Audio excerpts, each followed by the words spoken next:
అసమ్యక్ దృష్టి. అసలు అసమ్యక్ అసమ్యక్ దృష్టి అనేది ఎలా ఉంటుంది? ఈ సమ్యక్ దృష్టిలోకి మనం ఎలా రావాలి? అంటే అసమ్యక్ దృష్టి ఉన్నవాళ్ళు ప్రపంచాన్ని నెగెటివ్‌గా చూస్తారు. మనుషులను నెగెటివ్‌గా చూస్తారు. అండ్ రకరకాల స్థితులలో నెగటివిటీనే వాళ్ళు అర్థం చేసుకుంటా ముందుకెళ్తారు గానీ, ఒక పాజిటివిటీలో దాన్ని చూడరు.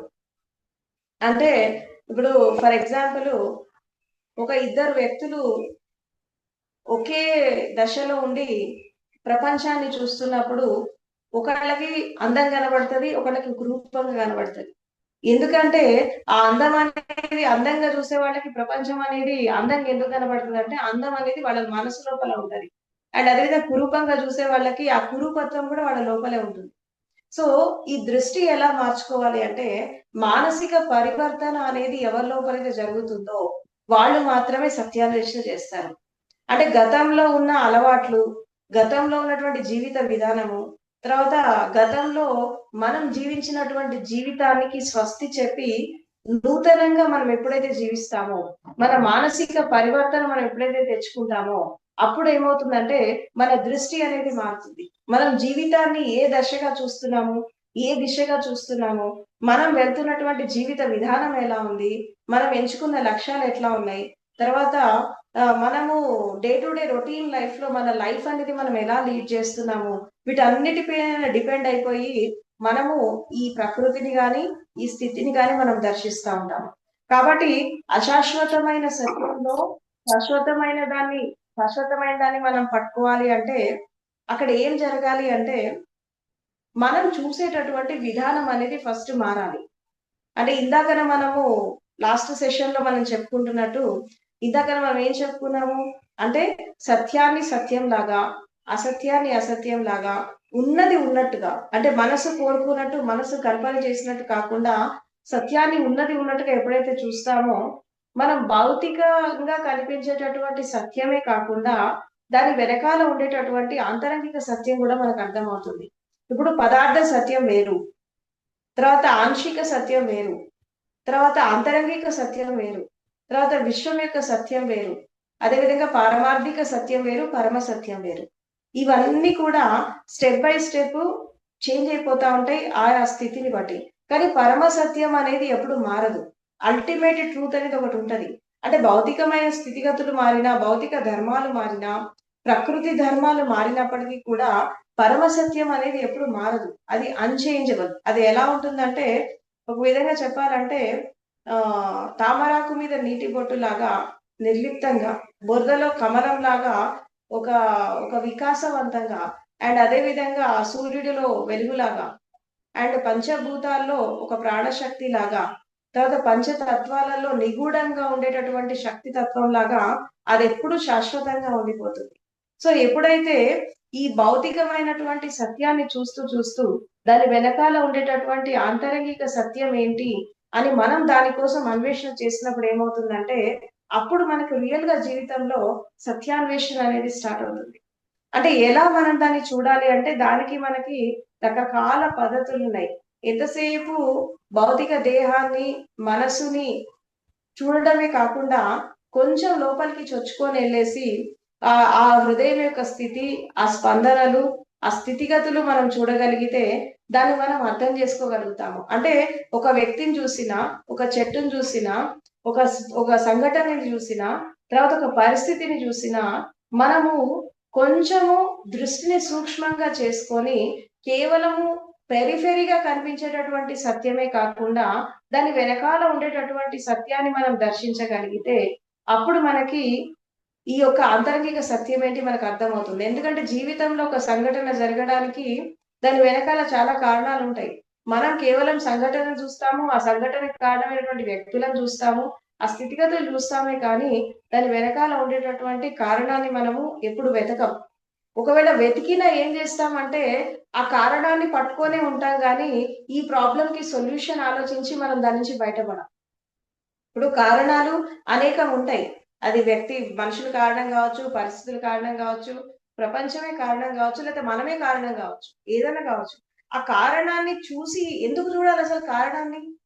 ఆ రీజన్స్ ఎందుకు చూడాలి అంటే, ఆ రీజన్ చూసినప్పుడు ఏమవుతుందంటే, ఈ ప్రాబ్లమ్‌కి సొల్యూషన్ ఎలా వస్తుందని నీకు అర్థమవుతది. కానీ చాలా మంది చేసే తప్పేంటంటే, కారణాలని వెతుకుతా ఉంటేనే జీవితాలు పోతా ఉన్నాయి. కానీ దానికి సొల్యూషన్ ఆలోచించరు. ఎందుకంటే కారణం చూసినప్పుడు ఇప్పుడు ఒక వ్యక్తి కారణమయ్యాడు ఈ పరిస్థితి రావడానికి అన్నప్పుడు, ఆ వ్యక్తిని ద్వేషిస్తా ఉంటారు. ఆ వ్యక్తిని ఒక విధంగా చెప్పాలంటే, ఈ ద్వేషం అనేది ఎప్పుడైతే ఆ వ్యక్తి మీద వస్తుందో అక్కడ ఏం జరుగుతుందంటే, ఆ వ్యక్తిని ద్వేషించడంలోనే నీకు జీవితకాలం వెళ్ళిపోతా ఉంటది గానీ, నీ సమస్యకి పరిష్కారం దొరకదు. ఆ వ్యక్తి కారణమైనప్పుడు, ఆ స్థితి కారణమైనప్పుడు మనం ఎలా దాని నుంచి బయటపడాలి అని ఆలోచించకుండా, కారణం దగ్గరే ఆగిపోతారు. కానీ సమస్యకి పరిష్కారం కోసం వెతకరు. కారణం తెలుసుకోవాలి. ఎందుకు తెలుసుకోవాలా? అంటే సమస్య నుంచి బయటపడ్డానికి. అంతేగాని ఆ కారణాన్ని ద్వేషించడం గాదు. ఆ స్థితిని ద్వేషించడం కాదు. ఆ వ్యక్తులను ద్వేషించడం కాదు. ఆ పరిస్థితిని ద్వేషించడం కాదు. కారణం తెలుసుకోవాలా, దాన్ని అర్థం జేసుకోవాలి. తర్వాత ఆ సమస్యకి పరిష్కారం వెతకాలి. మనం బయటపడాలి. సో, ఇట్లా ప్రతి ఒక్క స్థితి నుంచి ఒక వాస్తవాన్ని అర్థం చేసుకొని, ఈ భ్రమలకి దూరంగా ఉంటూ, ప్రతి ఒక్క దాంట్లో మనం ఒక ట్రూత్‌ని వెతికి పట్టుకోగలిగితే, అప్పుడు జీవితాన్వేషణ, సత్యాన్వేషణ అనేది స్టార్ట్ అయిపోతుంది. కాబట్టి మనం రోజు చూసే సూర్యోదయం, మనం రోజు చూసే ఆకాశం, మనం రోజు చూసే నీళ్లు, జలతత్వం, వాయుతత్వం వీటన్నిటిలో అంటే మన మన శరీరంలో, అదే విధంగా మన మనస్సులో ప్రతి ఒక్క స్థితిలో మార్పు అనేది ఎలా జరుగుతోంది? చేంజ్ అనేది ఎలా వస్తుంది? ఈ మార్పుకి తగ్గట్టుగా నేను మారుతున్నానా లేదా? అని ప్రతి క్షణం స్వాధీనం చేసుకోగలిగితే ఆ వ్యక్తి జీవితంలో సత్యాన్వేషణ అనేది మొదలవుతది.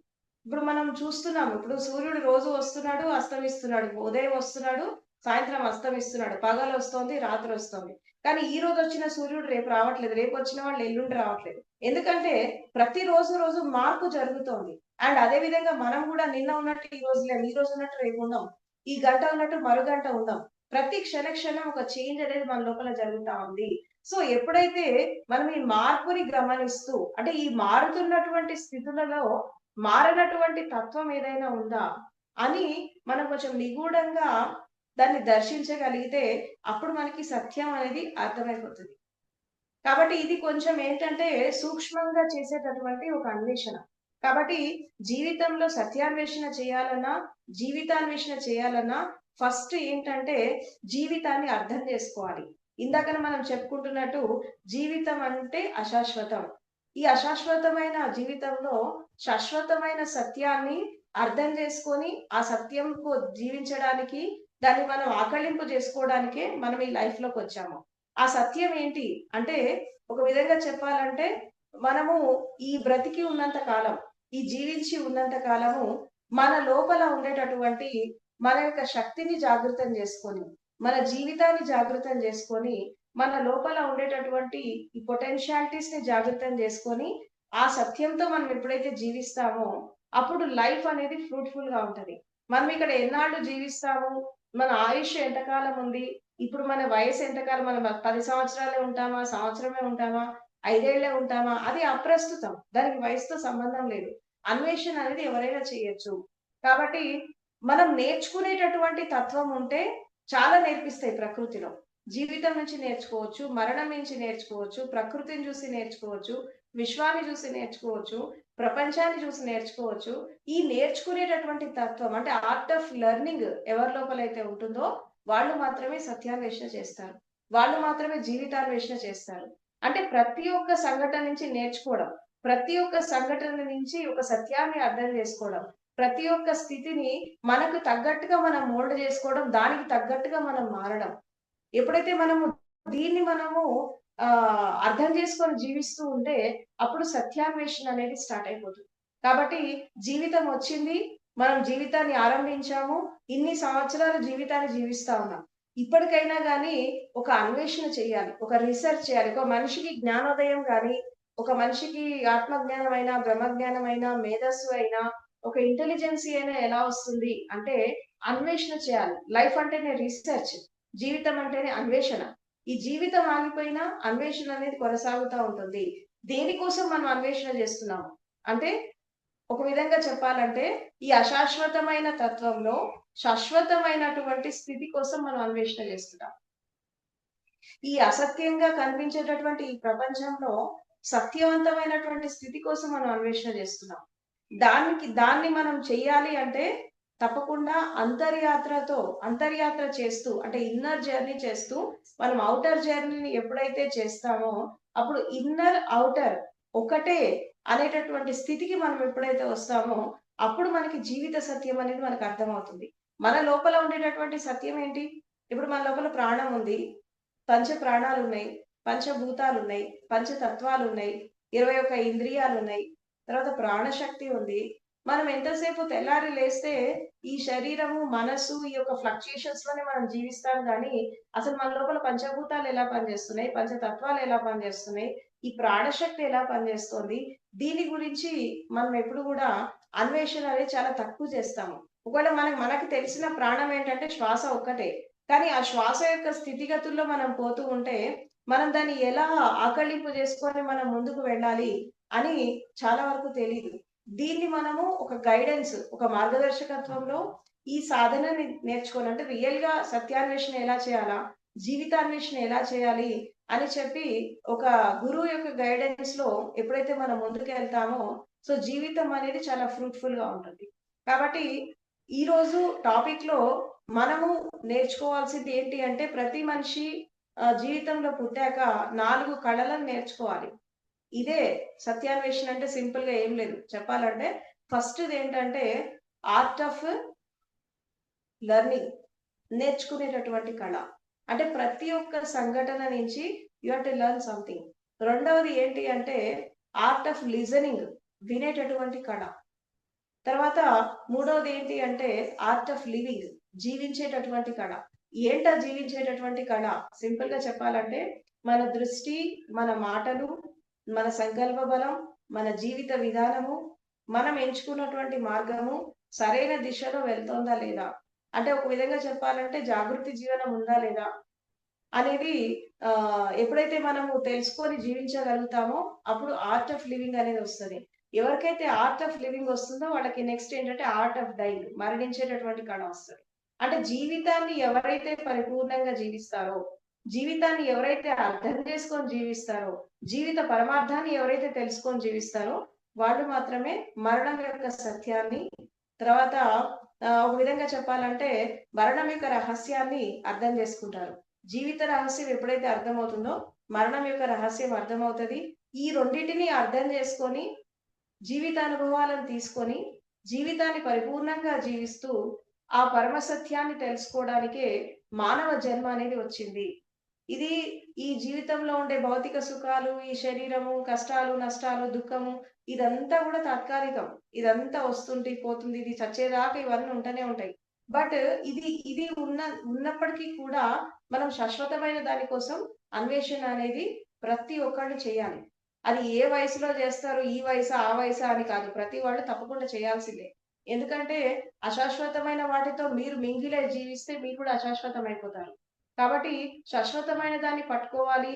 ఒక సత్యాన్ని అర్థం చేసుకొని పట్టుకోవాలంటే తప్పకుండా దాని వెనకాల ఉండేటటువంటి కారణం వెతకడం.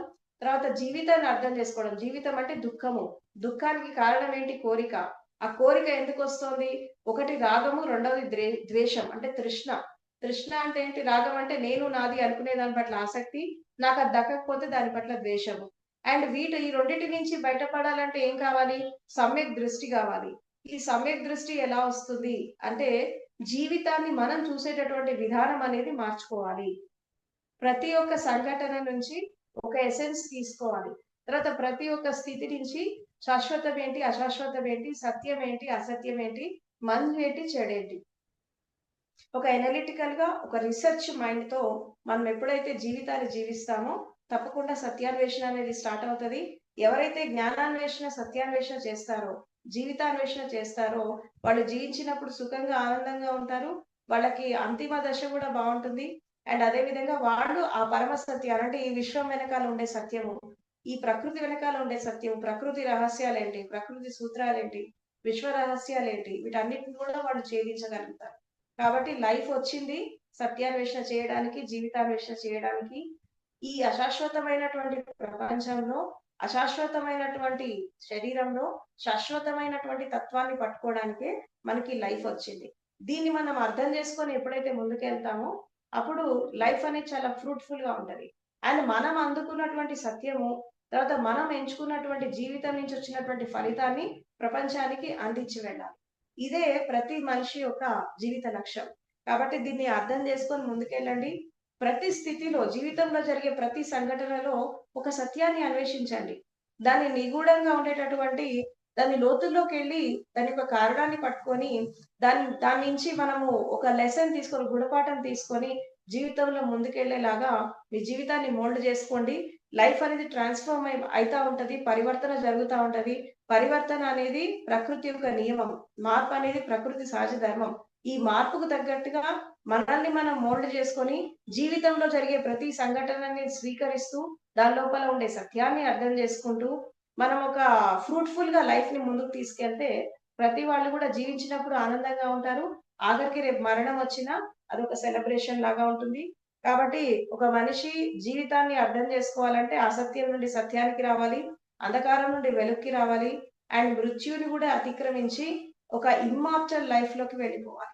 అంటే అశాశ్వతమైన శరీరంలో శాశ్వతంగా ఉండేటటువంటి దాన్ని నువ్వు బ్రతికున్నప్పుడు ఎప్పుడైతే దాన్ని అర్థం చేసుకొని దాన్ని జీవించగలుగుతావో అప్పుడు ఇమ్మోర్టల్ అయిపోతావు. శరీరమే మరణిస్తుంది గానీ నాకు మరణం లేదు అనేటటువంటి సత్యాన్ని ఏ మనిషి అయితే అర్థం చేసుకొని పోతాడో వాళ్ళే మహర్షులుగా, మహాత్ములుగా ప్రపంచంలో నిలబడతారు. అండ్ ఎవరైతే జీవించి ఉండగా ఒక సత్యాన్ని అర్థం చేసుకొని దాని నుంచి వచ్చినటువంటి రిజల్ట్స్‌ని ప్రపంచానికి ఎవరైతే పంచుతారో వాళ్ళు మేధావుల్లాగా, సంఘ సంస్కర్తల్లాగా నిలబడతారు.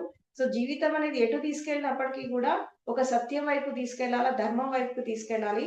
జీవితం ఒక ఫలవంతంగా, ఫ్రూట్‌ఫుల్‌గా ఉండాలి. కాబట్టి ఈ విషయాన్ని అర్థం చేసుకొని సాధన చేయండి. Thank you very much.